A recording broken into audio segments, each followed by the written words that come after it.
नमस्कार दोस्तों, कैसे हैं आप सब। आज की कहानी है स्वार्थी बेटियाँ। माँ कहिए, आपने हम दोनों को क्यों बुलाया है। रानो दीदी का पता नहीं, पर मुझे बहुत काम था। मैं वो सब छोड़कर आई हूँ। आज तो मुझे अपने बेटे के स्कूल भी जाना था, पर नहीं गई माँ, आपकी वजह से। सानो ने अपना पर्स सोफे पर रख लापरवाही से अपनी सैंडल उतारते हुए कहा। तो रानो चिढ़ते हुए बोली, क्यों सानो जी, आपको ऐसा क्यों लगता है कि सिर्फ आपके पास ही काम है। बिजी तो मैं भी बहुत थी। मुझे तो परिवार के संभालने के साथ ऑफिस भी जाना होता है। तुम्हारी तो सरकारी नौकरी है, आराम से छुट्टी ले लो। पर मैं तो नहीं ले सकती ना छुट्टी। पर माँ ने बुलाया था और नहीं आती तो वही होता कि लो, बड़ी बेटी माँ की खोज खबर नहीं लेती, तो चली आई इनसे मिलने। कहिए माँ, क्या कहना है आपको। अरे क्या तुम लोग आते ही झगड़ने लगे। मुझे पता है तुम दोनों को बहुत काम है, पर अभी झगड़ा नहीं, खाना खाते हैं। मैंने तुम दोनों की पसंद का खाना बनाया है। चलो पहले कुछ खा लो, वही खाना खाते खाते बात करते हैं। सुशीला जी ने अपनी दोनों शादीशुदा बेटियों से कहा तो दोनों हाथ धोकर टेबल पर आ गई। साथ में सुशीला जी ने अपनी भी प्लेट लगा ली, पर उनकी दोनों बेटियों का खाने से ज़्यादा माँ की बात सुनने पर ध्यान था। तो एक बार फिर से दोनों ने पूछा, अब बताओ ना माँ, क्या बात है। क्या आपने प्रॉपर्टी के पेपर बनवा लिए। क्या ये सब हमारे नाम कर रही है। एक साथ इतने सवाल सुनकर सुशीला जी थोड़ा चिढ़ते बोली, तुम दोनों को प्रॉपर्टी के अलावा और कुछ नहीं सूझता क्या। जब देखो अपने नाम करवाने की पड़ी रहती है। और कुछ याद नहीं आता क्या। कभी बिना वजह अपनी माँ से मिलने आ जाया करो, या कभी यूं ही बिना वजह हमारे हालचाल पूछ लो। पर नहीं, बस दोनों को प्रॉपर्टी दे दो। हाँ तो क्या हुआ माँ, हमारा कोई भाई तो है नहीं जो ये सब लेगा। ले देकर हम दो बेटियां ही तो हैं। आप भी अब बूढ़ी हो गई हो, तो हम लोग तो आपके सर से इन सब के देखभाल का बोझ उतारना चाहते हैं। सानो अपनी माँ की बात हल्के में लेते हुए बोली। तो सुशीला जी ने मुस्कुराते हुए कहा, मेरा बोझ कम करने से पहले एक जिम्मेदारी संभाल लो, वही बहुत होगा मेरे लिए। जिम्मेदारी की बात सुनकर दोनों बहनें एक साथ बोली, कैसी जिम्मेदारी माँ। वो मेरी आँख में मोतियाबिंद आ गया है, तो मुझे उसका ऑपरेशन करवाना है।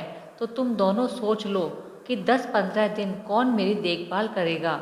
माँ, मुझे अपना प्रोजेक्ट पूरा करना है। मेरा बॉस मेरे सर पर तलवार लिए खड़ा रहता है। अगर मैंने उससे 10-15 दिन की छुट्टी ली तो समझो मेरी तो नौकरी गई।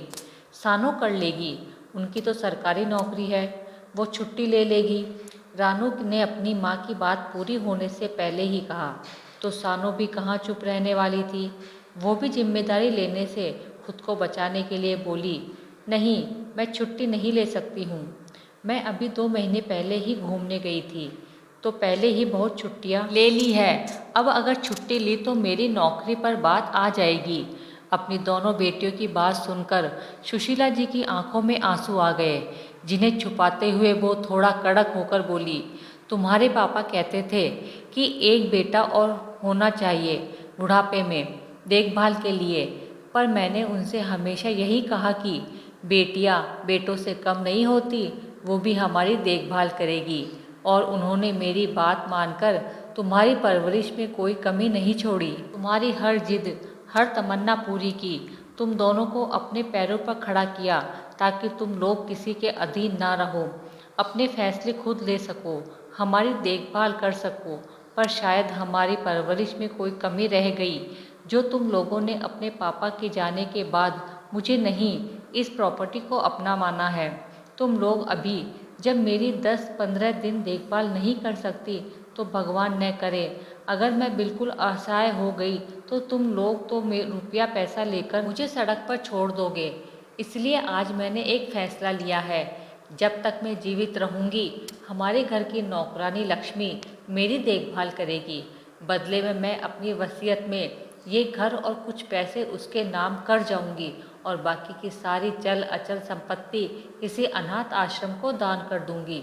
पर तुम्हारी जैसी औलादों को एक फूटी कौड़ी भी नहीं दूंगी। दुनिया में सभी लोग कहते हैं कि बेटियां बेटों से ज़्यादा सेवा करती है, कभी बेटी बनकर तो कभी बहू बनकर। पर मैं कहती हूँ कि अगर बच्चे कपूत हो तो कोई सेवा नहीं करता, ना बेटा ना बेटी। आज मुझे सिर्फ एक कहावत ही सही लग रही है कि बाप बड़ा ना भैया, सबसे बड़ा रुपया। और अब इसी रुपयों के दम पर मैं अपनी सेवा करवाऊंगी, वो भी दूसरों से। चलो, खाना खत्म हो गया हो तो निकलो इस घर से और लौट कर कभी मत आना। मैं अपने मरने से पहले अपनी अंतिम यात्रा की भी व्यवस्था करके मरूंगी, ताकि कोई तुम लोगों को बताए भी नहीं कि मैं इस दुनिया में नहीं रही।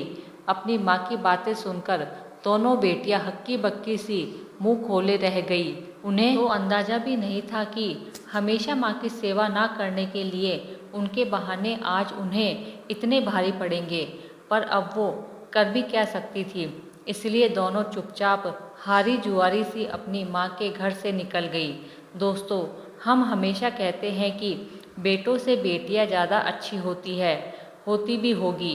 पर अगर किसी को सेवा नहीं करनी हो, अपने माँ बाप की इज्जत नहीं करनी, तो वो नहीं करेंगे, फिर चाहे बेटी हो या बेटा। इसलिए बेटा बेटी के फेर में न पड़े, दोनों को अच्छे संस्कार दे, ताकि वो वक्त पड़ने पर आपकी चिंता करे, आपकी प्रॉपर्टी पर नज़र न रखे। तो दोस्तों, ये थी हमारी आज की कहानी। आपका क्या कहना है इस कहानी के बारे में? कमेंट करके हमें ज़रूर बताएं।